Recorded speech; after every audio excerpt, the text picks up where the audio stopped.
It's a really good question, and one that I'm being asked a lot at the moment. So empathy is one aspect of emotional intelligence. So emotional intelligence is about that ability to be able to understand what our emotions are telling us, and being able to make decisions from that place. So in effect, we're intelligently using our emotions to build a relationship with ourselves and build relationship with others. Now, empathy, if you think about that in the context of leadership development, is a critical part of that. Being able to manage conflict, to resolve challenges within the workplace, to identify the needs of other people, to be able to listen, to be able to walk in their shoes is a really important part of emotional engagement.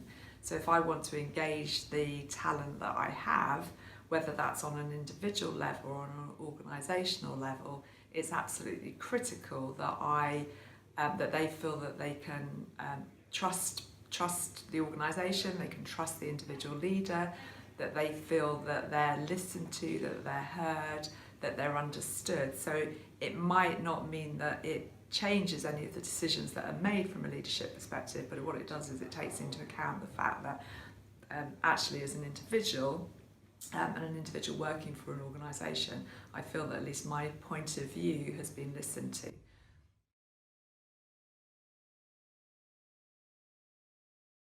think that empathy is critical to being able to develop individuals and teams by being able to create the right vision and to build a collaborative working environment with an individual or a team builds trust as a leader. So what I often see in organisations and requests that I often get is about how do we develop empathy in somebody so that actually they're able to build the skill set and the competence of people that work for them in their team.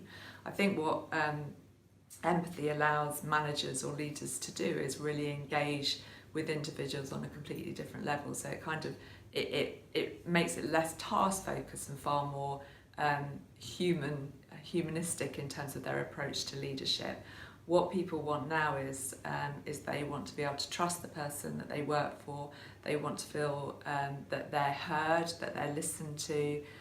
We work in a multicultural, multi-generational environment, and whereas before it was very much about command and control in terms of leadership, now it's very much about being able to work in a collaborative way.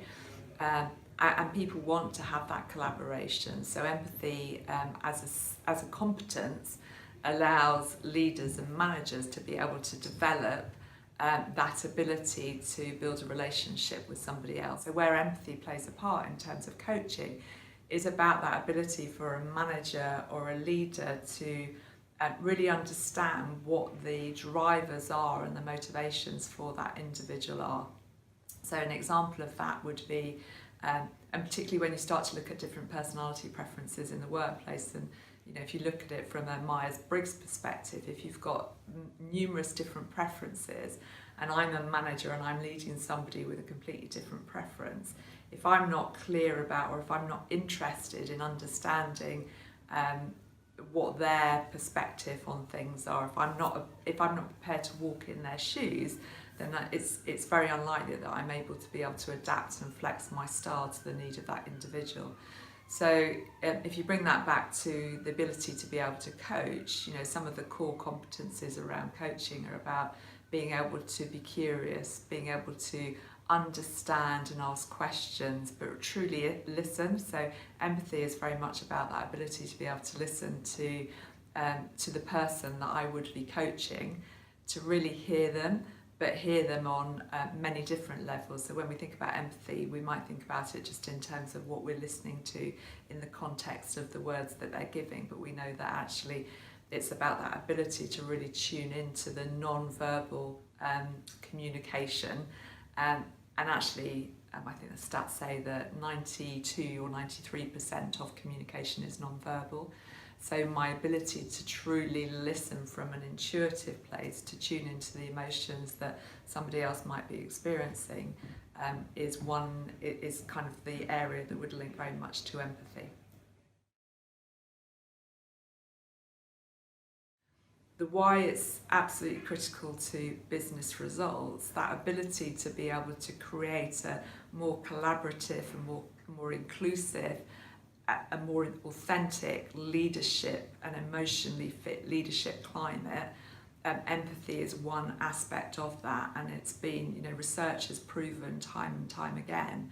And there was a recent paper that was written by Daniel Goldman for the Harvard Business Review on what is leadership. One of the pointers that he talked about was this ability to be able to empathise with the people that you have within the organisation and the impact that has on business results. So, there's more and more research that is coming to light to say that actually 90% of high performers have high EQ as opposed to IQ. So whilst IQ is critical, actually emotional intelligence is a more important factor that's linked to business results and performance. And empathy is one aspect of emotional intelligence.